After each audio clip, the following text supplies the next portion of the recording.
right now, I do want to talk about the big game on Sunday because there's a lot of big storylines for the Super Bowl as well.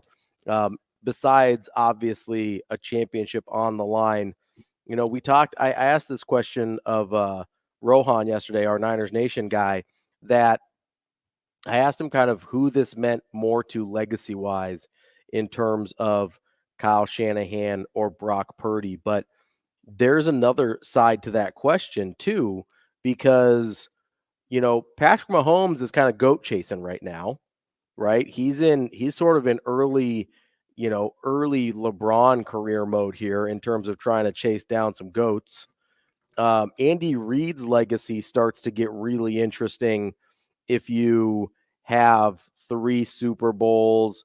He's got another Super Bowl appearance with the Philadelphia Eagles. Mm-hmm. He's one of the best offensive minds we've ever seen, one of the best quarterback mentors that we've ever seen. If you look at his track record with his quarterbacks, I mean, we got the best football out of Michael Vick's career from Andy Reid. We got, Donovan McNabb was only really good with Andy Reid, even though he was still reasonably young when he went to Washington, was not the same type of player. He got the best football out of Alex Smith. And then obviously the crown jewel of his quarterback mentoring career is helping turn Patrick Mahomes into what he is. And that's not to take anything away from any of those guys. They're all super talented, obviously.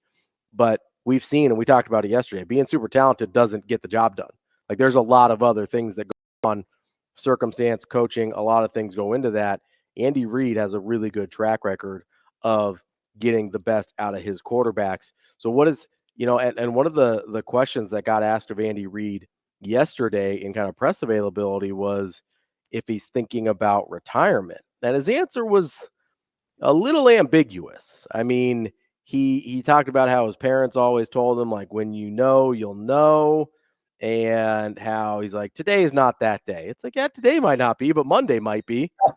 Sunday night might be. I don't know. It felt very non-committal to not making that decision of be like, oh, yeah, I'll be back next year. I think there's a chance, and this is maybe one of the biggest storylines because of how that resume that we just read off of Andy Reid. I think there's a chance that if the Chiefs win the Super Bowl, he might kind of pull his own John Elway and ride off into the sunset on back-to-back championships. It wouldn't surprise me either. And here's why. Yes, he can cement his legacy by doing it in back-to-back seasons, but like, think of the party that he's joining if he were to do that, right? You'd be joining Belichick, Noel, Don Shula, Jimmy Johnson, Mike Shanahan, Vince Lombardi. Are those Hall of Fame head coaches, Ravi? I can't remember. Yeah, that's a pretty good list and a pretty exclusive list. I mean, there's right. a lot of really good football coaches that do not crack the list of guys that have won back-to-back. And look, only 4 have won multiple Super Bowls. Well, I say more than multiple Super Bowls, which is the number 2. Yeah, so Belichick has won 6. Yeah. Noel has won 4, and Walsh and Gibbs have won 3.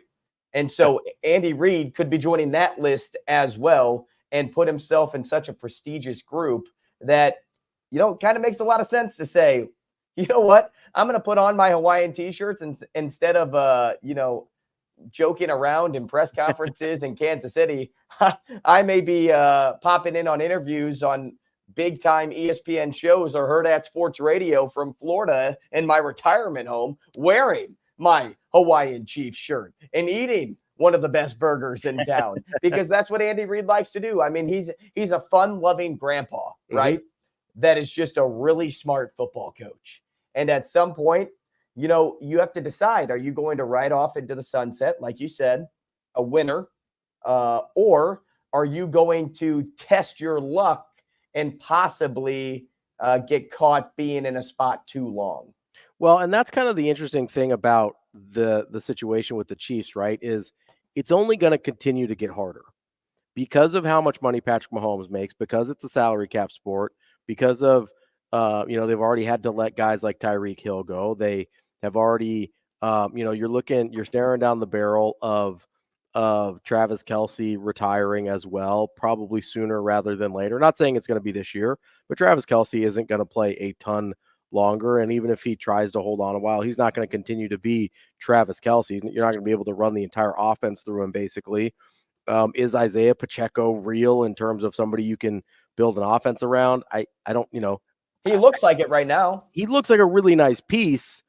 If he's the feature part of your offense, what does that look like, right? Like, That's the difference. Is he a Christian McCaffrey? Because probably not. There's really only one of those, right? That's the chances just statistically of him being one of those guys are pretty low, even if he's a really effective running back in their current offense. Can they figure out how to draft a little bit better? Because they've struggled with some of their draft picks at those wide receiver spots. They've done really well on defense, right? But as these guys continue to get older, because they're successful, they're going to get paid. And it's going to be harder to keep more and more of these guys because keeping Mahomes is obviously he's under contract, but it's a non-negotiable, right?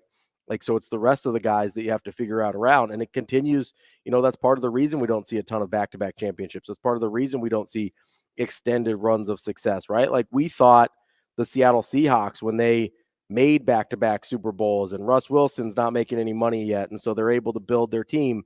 But listen, eventually Russ had to get paid. Eventually they had to start paying those guys on their defense, and all of a sudden things got wonky on them in a hurry, and they walk out with one championship.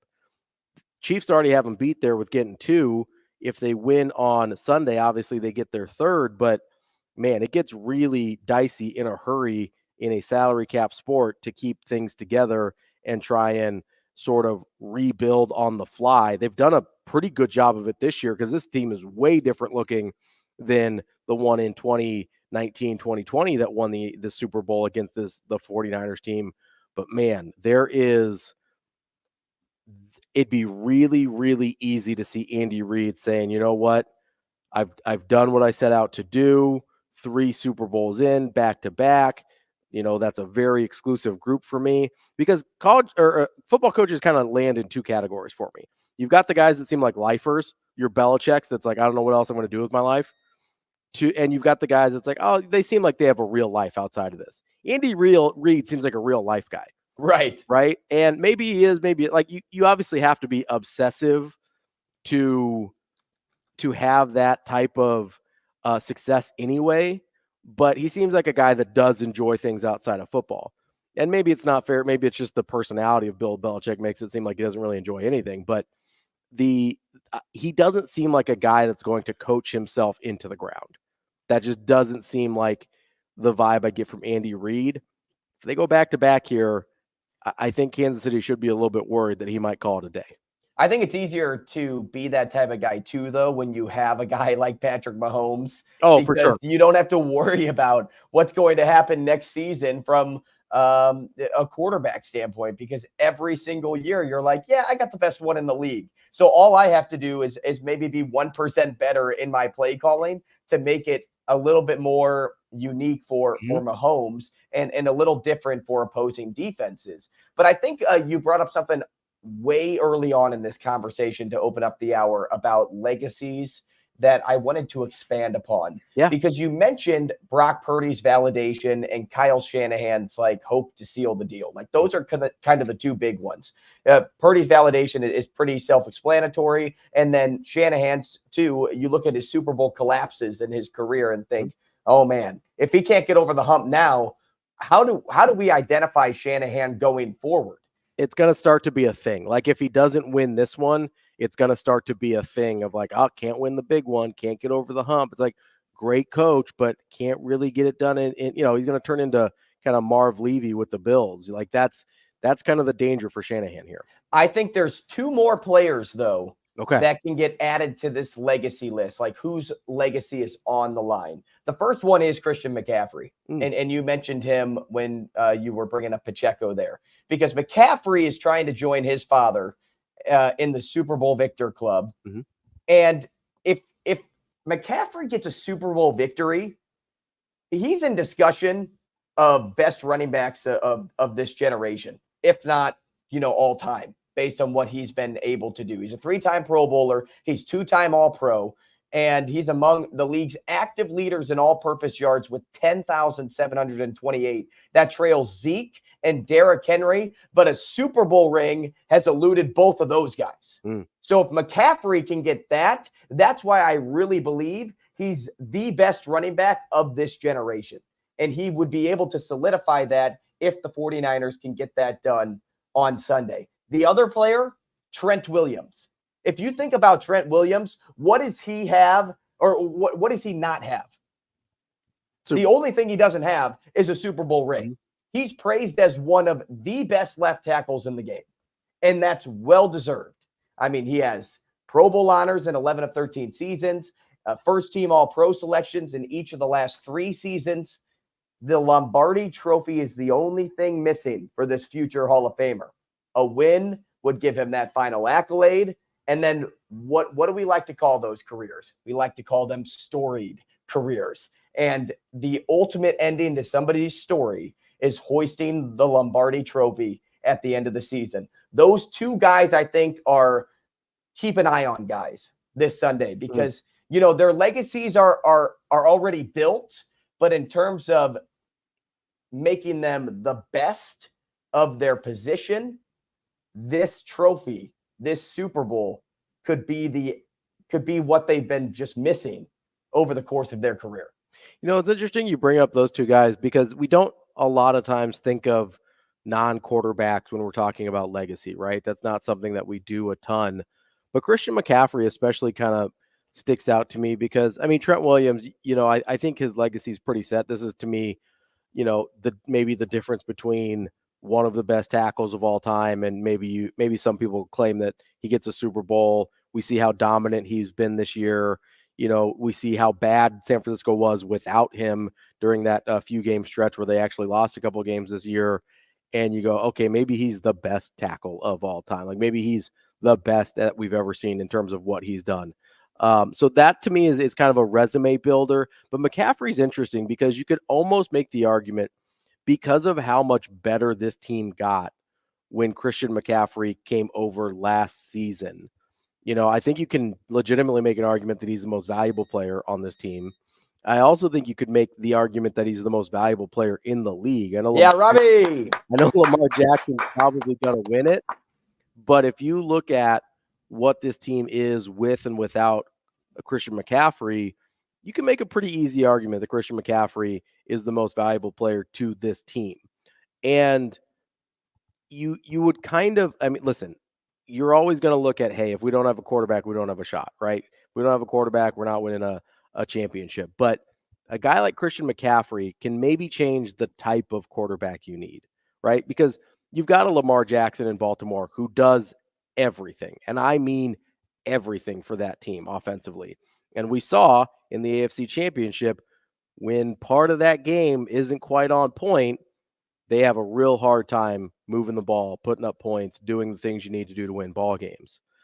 So yeah, there is something to having a guy like Lamar Jackson, but if you've got a guy like Christian McCaffrey that makes you not need the overall, you know, ball dominance. I kind of using a basketball term there, right? But he's Lamar Jackson's almost like a ball dominant point guard where he's got the ball all the time. He decides everything that happens, where Brock Purdy's more kind of your traditional distributor point guard. It's harder to find the ball dominant guys in football, the guys that can do everything for you, but sometimes it might be harder to win with those guys too, because if they have an off day, your whole team is kind of in trouble. That's the beauty of Patrick Mahomes, is he's both. He's literally both guys. That's why he's in the GOAT chasing conversation, and neither of these other two guys are. But Christian McCaffrey changes the type of quarterback you can win with. And that's his value to this franchise, because I think Kyle Shanahan, when they drafted Trey Lance, was looking for a do-it-all ball-dominant guy, right? I think he was looking for his Lamar Jackson. And instead, they get Christian McCaffrey, and he ends up with his version of the distributor point guard, the guy that gets the ball to everybody that needs it, the guy that gets the ball to guys in space. Like, it changes the type of guy you can win with. Christian McCaffrey is a really interesting point on the legacy conversation, I think, for that reason. And then on the other side, you look at the Chiefs, right? And not just on offense, but defensively, nobody expected this result with the roster turnover that we saw this year from Kansas City. Nobody. Everybody was writing off the Chiefs defense, and throughout the season too, when the offense wasn't performing and they ended the year 11-5, well, you could look at it and be like, yeah, there were a couple of drop balls, but also you see 11-5 and you're like, yeah, well, the Chiefs defense isn't as good as they've been in years past. So that you're going to see some of those things. Like, no, they've morphed into a juggernaut after seeing what was on paper at the beginning of the year to where they are at now. Guess how many points they are holding teams to per postseason contest? Ooh, so what, it was 10 against the Ravens. I don't remember what the score of their first game is. I'm going to say like 14. Yeah, 13.7. Guess how many points they held teams to during the regular season? So it's a little bit more than that. I'll say 18. 17.3. You are basically in the ballpark. Yeah. That level of dominance, we don't talk about how much that erases pressure on Mahomes in the offense. That's not talked about enough. Yeah. So the point I'm making here is the evolution of the Chiefs defense may be the most important piece to their Super Bowl run this season. Oh, it absolutely is. They're not in this neighborhood because the offense has taken a step back. I mentioned it earlier. They've struggled with some of their offensive drafting a little bit, although Pacheco and it seems like Rashee Rice are both going to end up being hits. But the defense, they have crushed it. Their drafts on defense have been on point. They've gotten a ton of really impactful players, and it's been the reason they've been able to survive the loss of a guy like Tyreek Hill, that they've been able to survive the wide receiver drops that we were talking about earlier this year, that they were able to survive, Kelsey not having a typical Kelsey season throughout the entire time. He's playing great now, and he's had some other stretches where he was playing great, but this isn't a 17-game juggernaut that he's been able to put together like he has in years past. That defense is the story outside of Mahomes for the Kansas City Chiefs, and I think they've started to get the credit they deserve, but I'm not sure that people appreciate just how dominant this defense has been. And they had as much to do with Lamar Jackson struggling in the AFC Championship game as Lamar himself did, or the play calling of Todd Monken. But the Chiefs defense, you're right, is a enormous factor in what we've seen here in terms of the Chiefs' ability to get back to this game. Last thing I want to get to here, speaking of defenses, everybody knew about the 49ers defense coming into this year from last year.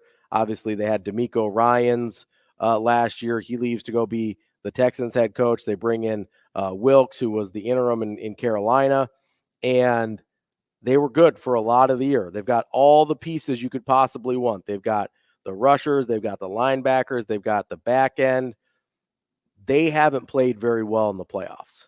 That is a major storyline here, is can the 49ers fix their defense? Because it's not a talent issue. You look at the roster, you look at the guys they have on the defensive side there, and you would be hard-pressed to find better personnel. So that leaves one of two things, and the 49ers seem to think it's an effort issue. They watch the tape. They're like, hey, that's unexcusable. We got to have 11 guys going hard at the same time.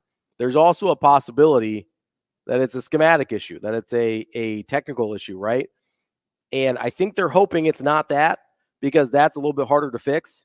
If you've got 11 guys playing for the Super Bowl, it's pretty easy to get juiced up and ready to go and playing hard the whole time. It's a little bit harder to have a schematic fix in 2 weeks when you have to go play Patrick Mahomes on Sunday. So I think they're hoping that it is a hustle, a effort issue. That remains to be seen. It'll be really interesting to see what the 49ers defense looks like, because, I mean, it was two different teams, first half, second half against Detroit, right? Terrible defense first half, incredible defense second half. They're not going to be able to have a terrible half against Mahomes. Well, nothing much more to add to that, because you hit the nail on the head, other than think about the last 5 seasons of football for the 49ers. The 49ers have been the standard. Mm-hmm. That defense has been the standard for the league, what people have been trying to reach, and that's what has led them to reaching the playoffs 4 times and winning 2 NFC championships in that window. But you're right. The biggest thing here is, can that stingy defense contain Mahomes and what he's been able to do? And if they can shut down that talented offense and keep the foot on the gas, the offense for the 49ers doesn't have to be excellent. No. They can just be really good, and that defense can carry them to victory. Yeah, it'll be interesting to see. Like I said, we'll do our prop picks on Friday. We'll continue to preview the Super Bowl throughout the rest of the week. But right now, we've got our guy Kevin Suits from 1011 News in Lincoln. He will join the show next on Hurrdat Sports Radio.